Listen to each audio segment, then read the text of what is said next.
Olá, minha gente, bom dia, boa tarde, boa noite, e aí, como vocês estão? Essa aula eu estou preparando para o pessoal dos primeiros anos. Por que eu quero preparar essa aula para vocês? Vamos mudar o nosso jeito de a gente trabalhar o nosso estudo para continuarmos interagir sem precisar a gente ficar, vamos dizer, parado no tempo, certo? Essa aula dessa semana, nossa tarefa dessa semana vai ser com o livro. Então eu sei que a grande maioria de vocês tem o livro. Então vocês pegam o livro, a atividade vai ser do livro. Vou explicar um pouquinho o que nós vamos ver de início. Então vai ser uma explicação bem interativa para vocês entenderem e vocês fazerem a atividade, certo? Aí eu vou falar a página, vocês fazem a atividade, tiram fotos e mandam para mim. Essa semana vai ser diferente, não vai ser mandado por e-mail. Vocês vão mandar para o meu PV a foto da atividade feita, certo? Então vai ser prática e mais ágil de fazer, não vai ser tanta dificuldade. Vocês não vão precisar tá baixando material em PDF, que a maioria já tem. E aquele que não tem o livro ainda, entre em contato com o colega, ele tira a foto da página e manda para vocês e vocês interagem. Ok, gente? Então, vamos lá. A gente sabe que ainda nós estamos vivendo esse momento de pandemia e temos que continuar por aqui por enquanto, mas tudo indica que isso está chegando ao fim. Fé em Jesus. Então, provavelmente, eu acho que esse mês de maio a gente ainda fique na quarentena, mas junho, fé em Deus, a gente volta para nossas aulas. E para vocês não se sentirem tanto quando a gente voltar, a gente vai pegando os assuntos e vamos interagindo aqui e vocês participando daí, certo? E todo mundo se prevenindo, saem, se tiver de sair, só saiam de casa, gente, é sério, só saiam de casa se for uma necessidade, senão fiquem em casa. Vamos estudar, vamos ler, vamos interagir um pouco, não vamos só pensar bobagem, só fazer bobagem quando está fora da escola, porque a gente tem que aproveitar esse tempo também para a gente crescer, para a gente amadurecer. É uma situação que a gente não escolheu viver, mas que a gente tem que passar por ela e a gente vai passar e nós vamos sair tudo mais amadurecido, mais experientes dessa vivência que hoje a gente está passando, certo? Vamos lá. Então vocês pegam o livro de vocês, olha só, a atividade é na página 22 do livro de língua portuguesa, do 1º ao 7º, com o tema, o que é língua e linguagem, que você já tem um assunto que eu já falei sobre esse tema. Agora nós vamos pegar do livro, certo? E aqueles que entraram agora no grupo, que eu sei que entraram algumas pessoas agora no grupo, não me conhecem ainda, sou professor de língua portuguesa, Adailton, estou com vocês com os primeiros anos, certo? Aqueles que eu notei que no grupo entrou algumas pessoas agora, depois, alguns novatos, e não me conhecem ainda. Então, a partir de agora, está me conhecendo. Vamos lá, página 22, a gente começa, certo? Então, é a atividade na página 22. Lembrando, página 22... O que é língua e linguagem, de língua portuguesa, o livro Língua Portuguesa, do 1º ao 7º. Então, vou falar um pouquinho para vocês sobre o assunto. Língua e linguagem, o que é? E vocês já pegaram o material, a gente já falou mais ou menos o que é isso. Qual a diferença da língua e linguagem? Linguagem é a capacidade que os seres humanos têm para produzir, desenvolver e compreender a língua. Então, a linguagem é o conversar, é o que sai da nossa boca, o que tem uma interação para aquele outro entender o que a gente quer, certo? Isso é a linguagem. Já a língua é o conjunto organizado de elementos, sons e gestos que possibilita a comunicação. Então, quer dizer, a língua é o entendimento da linguagem. A linguagem é amplo, vamos dizer, uma mensagem mais ampla que você quer passar, e a língua é o entendimento daquela linguagem que você está fazendo, certo? Então, o que é que o livro nos diz? Na escola, a língua nossa de cada dia, página 23. No estudo da língua portuguesa, nosso foco é, obviamente, a língua, suas regras, seus usos, seus textos. Mas como explicar e conceituar algo que está tão dentro de nós como nossa própria língua? Ela está diretamente relacionada à nossa cognição, isto é, ao conhecimento que construímos e adquirimos ao longo da vida. Nosso contato com ela vem desde quando somos muito pequenos, ainda na infância, e começamos a usá-la a nosso modo, aprendendo com nossos pais, familiares, professores e todos aqueles com quem convivemos. Esse aprendizado começa muito antes de termos aulas de português e, por isso, é importante sabermos que, quando começamos de fato a estudar a língua na escola, já sabemos muito sobre ela. Isso porque, na sociedade atual, principalmente nos grandes centros urbanos, lidamos sempre com textos, seja eles orais, seja escritos, como a gente já falou. A todo momento produzimos linguagem, frases, gestos, imagens, expressões faciais e corporais. Tudo isso é linguagem e por meio de nossas escolhas e usos nos constituímos como sujeitos sociais em relação a nossos pares. As linguagens que utilizamos dizem muito sobre quem somos, uma vez que seus significados são convencionados socialmente. Então, quer dizer isso? O livro nos diz o seguinte: linguagem é a atividade comunicativa humana por meio da qual interagimos, respondendo a outra pessoa e outros textos em um processo ininterrupto. Então, linguagem é toda aquela informação que, ou escrito, ou não verbal, que é a imagem, que a gente passa e o outro compreenda o que a gente está querendo dizer. Isso é a nossa linguagem. E aqui nesse texto que o livro nos diz, todo mundo já nasce com essa capacidade, desde criança. Porque quando você é criança, você não sabe falar, mas você já entende o que o adulto está fazendo. Você já tem aquela noção. Isso é um tipo de uma linguagem, por imagem. É a mesma coisa da mãe. A mãe, ela já entende o bebê. O bebê, quando ele está com fome, o que é que ele usa? Ele vai dizer, mamãe, eu quero comer. Ele não fala. Ele usa a linguagem. Qual é a linguagem dele? Para a mãe entender que ele quer algo. Está doente, ele está com fome, está sentindo alguma dor. Então é o choro. Isso é uma linguagem do bebê. Quem ensinou o bebê a chorar para pedir alguma coisa?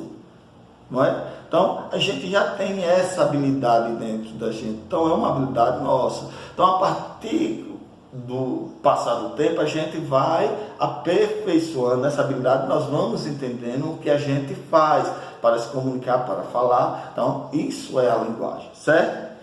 A linguagem pode ser verbal, que é a que eu estou falando com vocês agora, vocês ouvindo eu falar. Então, deixa eu explicar, com palavras, é a linguagem verbal, ou a linguagem pode ser em forma não verbal, que é por imagem. Como por imagem? Então, quer dizer, se eu faço esse gesto aqui, todo mundo entende o que eu quis passar para vocês, não é isso? A linguagem não verbal. Passou uma linguagem, passou. Agora não por escrito, não falada, só com imagem. Então isso é linguagem. Vamos lá. Língua e seus conceitos. Existem muitas diferentes definições de língua e cada uma delas serve à situação que foi concebida, como, por exemplo, instituir uma teoria, compreender como se dá a aquisição da linguagem. Então, a língua está dentro da linguagem. Estudar a comunicação humana, discutir as relações sociais estabelecidas nas interações. Nesse universo de estudo da língua, destacam-se as abordagens a seguir. Então, agora, nós, na página 24, nós vamos falar um pouquinho dos teóricos, dos estudiosos, que ele estuda sempre a língua, a linguagem. Vamos falar um pouquinho sobre ele, certo? Saussure e a ciência linguística. Saussure é o nome do primeiro teórico que a gente vai falar. Apesar dos estudos sobre a linguagem instigarem o homem há muitos e muitos anos, o estudioso suíço Ferdinand de Saussure, que viveu no período de transição entre os séculos 19 e 20, é conhecido como fundador da ciência linguística. Então, o que é linguística? Estuda a língua, estuda a linguagem, certo? Para ele, a língua só pode ser estudada em si mesma, sem relação com seus usos, e definida como um sistema de valores determinado por convenção social. Então, quer dizer, para ele, cada ser humano tem a sua língua, cada um tem o seu jeito de se comunicar, o seu jeito de falar. Então, o que difere é o seu grupo social. Na realidade, é verdade, né? Cada grupo social, nós aqui, vamos dizer assim, nós vivemos no Nordeste. Mas se a gente prestar atenção na nossa linguagem que está ao nosso redor, muitos de nossos colegas têm um linguajar diferente, tem um sotaque, tem vamos dizer, um caqueado diferente, aquele modo de falar, puxando um S, puxando um R. Então, cada um tem a sua particularidade de língua. Depende muito também do seu grupo social que você esteja inserido. É como eu falo sempre, eu já falei com você no início, eu acho, das aulas, que diz o seguinte: depende muito do grupo social. Se eu estou vivo no meio de pessoas intelectuais, pessoas estudiosas, então a probabilidade minha de falar bem, falar culto, falar palavras diferentes, falar bonito, como se diz, é bem maior. Porque se eu estiver num grupo social que não tem educação nenhuma, não tem estudo nenhum, beleza, eu tenho estudo, mas eu vivo num grupo social que fala gírias, fala palavras que não tem nada a ver, cheia de capoeira. Qual a minha tendência? Nem que eu não queira, mas a minha tendência é o quê? Falar com o grupo social que eu estou inserido. Por isso que ele diz que a língua é particular, cada um tem uma sua, dependendo do grupo social. Não é isso? Vamos lá. Então, assim, a teoria do pesquisador europeu considera que a língua é composta de signos linguísticos e que estes, por sua vez, equivalem a uma imagem acústica, significante, associada a um conceito convencionado, socialmente significado. Ou seja, para Saussure, ao ouvirmos uma sequência sonora em uma língua conhecida, imediatamente associamos a um conceito específico, igualmente reconhecido por todos aqueles que conhecem tal língua. Então, ele quer dizer o que com isso? Ele quer dizer que a língua tem seu código, seu significante. O que é isso? Por exemplo, aqui no nosso Nordeste, a gente conhece macaxeira, não é isso? A nossa língua, o nosso linguajar de falar macaxeira, todo mundo sabe o que é. Mas se a gente for para outra região do país, o código dessa macaxeira vai ser totalmente diferente. Por exemplo, chego lá em São Paulo, se eu chegar no restaurante, eu queria macaxeira com carne. Muita gente vai olhar para você, o que é isso, macaxeira? E você pode pegar o cardápio, você não vai encontrar macaxeira, pode ter a imagem. Então, quer dizer, a imagem é o código daquilo. Mas, às vezes, dependendo da região do grupo social, o código que a gente aprende é totalmente diferente. Então, macaxeira eu já sei o que é. Lá, para eles, é aipim. Duas das palavras conhecidas de macaxeira, aipim. Então, veja bem, lá eles falam aipim, eles formam o código, a macaxeira. Aqui a gente fala macaxeira, o código, a gente já sabe. Se a gente não conhece o que é aipim, chega aqui, você gosta de aipim, você vai ficar. E aí, qual o código que vai formar na sua cabeça? Não tem. É a mesma coisa. Quando eu digo, eu comprei uma casa de praia, você conhece, você já formou um código na sua cabeça. O que é casa? Casa a gente já sabe, que é aquele local que fica pessoas embaixo. Você já forma um código. Aí, como ele fala, dependendo do grupo social, você vai formar o seu código. Como eu digo, comprei uma casa, você já imagina, uma casinha. Agora, se fosse um milionário conversando, comprei uma casa de praia, o código seria diferente, uma casa bem maior. Mas o código a gente cria, dependendo do grupo social que a gente está inserido, certo? Aí tem outro também, outro teórico, outro estudioso, que fala também sobre isso. É o Jacobson e a teoria da comunicação. Veja bem, é o que ele diz. Jacobson, na tentativa de estudar a língua, considerando questões externas a ela, parte de um princípio diferente do de Saussure e propõe a teoria da comunicação, que conheceremos mais detalhadamente no capítulo 3, mais adiante. Historicamente, essa teoria pode ser vista como uma possibilidade de incorporar às pesquisas linguísticas dados relativos nos textos, como quem produz, em qual meio, quem recebe, o que se diz, etc. Nesse contexto, a língua é considerada um código utilizado pelo sujeito a fim de se comunicarem por meio de textos. São códigos, entre outros exemplos, sinais de trânsito, as imagens e ícones que reconhecemos em placas diversas e a própria língua. É como eu falei, é um código. Se eu digo, o sinal de trânsito está vermelho, você já criou um código na sua cabeça. Você já imagina o sinal de trânsito, ele vermelho. Então é um código que a gente cria, certo? Então ele diz, o que é que ele diz para o código? É um conjunto de sinais que, por convenção, é adotado por um grupo específico com o fim de estabelecer a comunicação. Eu digo grupo específico porque o sinal de trânsito é conhecido por todo canto, mas tem situações como o da Macaxeira Aipim, que aqui é conhecido de um jeito, outro grupo social e outra região é conhecido de outro jeito, como o pão francês que vocês conhecem. Aqui mesmo no nosso Nordeste tem vários tipos de falar o pão francês, né?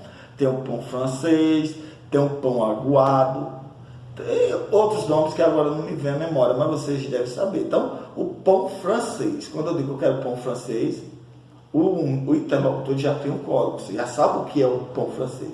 Se eu digo eu quero um pão aguado, claro que tem gente que não conhece esse código, ele não vai formar, dependendo do grupo social que ele se encontra. Mas tem gente que vai entender o que é um pão aguado. É como outros pães que tem o pão carteiro, né, que a pessoa conhece que é o pão carteiro, tem outros nomes. Tem o pão seda, que é o pão de cachorro quente, que tem outros nomes também. E vários tipos de alimentos que a gente conhece. O nosso grupo social inserido de um jeito, a gente conhece de um jeito. O nosso código linguístico é de um jeito. Já tem outro grupo, já tem outro código linguístico. É isso que eu quero que vocês entendam, o que é o código linguístico, certo? Aí damos exemplo aqui, sinal de trânsito, sinal de Wi-Fi, o sinal de proibido. Então, quer dizer, são códigos linguísticos que a gente já cria na nossa mente, certo? Aí tem outro teórico também, que ele conversa sobre língua e linguagem, que é o Bakhtin, uma nova concepção de língua. Vimos que a língua pode ser definida tanto como sistema de signos, que corresponde a conceitos socialmente elaborados, quanto como um código utilizado para estabelecer comunicação. Dependendo do objetivo de quem as adota, as duas definições são válidas. Contudo, para nosso estudo, que tem por finalidade refletir sobre a língua em uso nos textos orais e escritos com que lidamos no nosso dia a dia, seja como produtores, seja como leitores. A língua deve ser considerada de maneira mais ampla. A língua faz mais do que estabelecer um canal de comunicação. Ela pode permitir que uma pessoa exerça poder sobre outra, ou manipule situações, pode criar amizades ou antipatias, pode abrir ou fechar portas. Isso depende, entre outros fatores, de maneira como os interlocutores compreendem e se relacionam com os textos que produzem, que recebem, que chegam a eles por diferentes meios. Então, ele quer dizer o que, gente? A língua. A língua é o quê? Essa habilidade que a gente tem de falar. Isso é a nossa língua. E a linguagem é a habilidade da gente criar a comunicação, criar o conceito, criar a informação, certo? Então a língua tem um poder muito grande, que é a palavra, né? Quando você sabe usar a palavra, você abre portas, você fecha portas, você conquista alguém, você induz alguém, você convence alguém. Então é um poder grande. Por isso que é bom a gente estudar, porque é o poder da língua. Então esse poder da língua é a gente falar, interpretar, a gente tentar convencer o outro, é a língua. Já a linguagem é a informação, é a mensagem, certo? E os interlocutores que ele diz aqui, são as pessoas que, por meio da linguagem, em um processo contínuo de interação, produzem, recebem textos. Então é essa a linguagem. Se eu peço a vocês, produzam um texto, então vocês vão produzir uma linguagem, que é um meio de comunicação, que há interação entre vocês e a mim, que eu vou ler o que vocês estão escrevendo, certo? Aí se vocês têm o poder da língua, o poder da palavra, de saber encaixar bem a palavra, a informação vai ser bem convincente. Eu vou entender o que vocês querem. Então, a linguagem que vocês passarem vai ser compreensível, certo? Então, gente, olha só. Então, é esse o textozinho que eu estou explicando a vocês, que é a nossa aula, tentando ser o mais claro possível, que essa aula a gente ia ter em sala de aula. Eu tento explicar para vocês fazerem a atividade. Então, veja bem, são duas atividades que eu quero que vocês façam. A primeira é na página 22, vocês vão ler novamente que o livro, vocês estão com o livro, então vocês vão ler o que é língua e linguagem, ler o anúncio. Então, tem um anúnciozinho aqui sobre canos, vocês vão ler, vão responder essas atividades. Tem o texto não verbal, o texto verbal. Então, é uma compreensão, não é interpretação, é a compreensão do texto. A resposta está tudo aqui, só você ler e entender, certo? Do primeiro ao sétimo, vocês vão responder. No caderno, só a resposta. Então, veja bem. Deixa eu ver aqui. É só a resposta. Como você tem o livro, você pega a resposta. Qual? Primeiro, resposta é tal. Só no caderno. Tira a foto e me manda só da resposta. Do primeiro ao sétimo. Agora, aquele que não tem um livro, é bom a pergunta e resposta, porque aí fica encaixando. Mas o que tem um livro, eu já vou saber bem. Primeiro, resposta tal, bota o número da página e a data que vocês fizeram, certo? Aí na página 24 tem outra atividade também. 4 questões. Então são 2 atividades para essa semana. Vocês sabem que a nossa interação é uma vez por semana, certo? De língua portuguesa.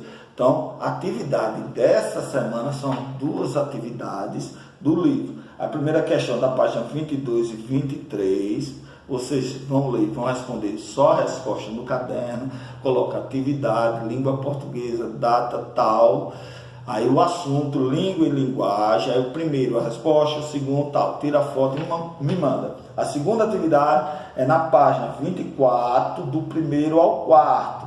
Então, você coloca a segunda atividade, língua portuguesa, data, também língua e linguagem, do primeiro ao quarto. O primeiro são alternativas. Aí você, primeiro, letra A, bota a resposta na frente, letra B, a resposta na frente, letra C, a resposta na frente, então segundo, assim por diante, certo? Então, essas são as atividades dessa semana. Então, gente, ó, esse vídeo, eu quero que vocês curtam o canal para a gente interagir mais. E qualquer dúvida, pode perguntar. O meu PV está sempre à disposição. Não entendi, pergunta, que eu vou tentar explicar mais uma vez. Você pode voltar esse vídeo novamente e tentar entender, porque eu li um pouquinho que é sobre língua e linguagem, certo? E a atividade é fácil. Se você entendeu o que eu falei, o que é a língua, o que é a linguagem, faz a atividade tranquilo, certo? Então não esquece, curte. Se não se inscreveu, se inscreve no canal. Um abraço. Um beijão e estou com vocês e aguardando o retorno, ok?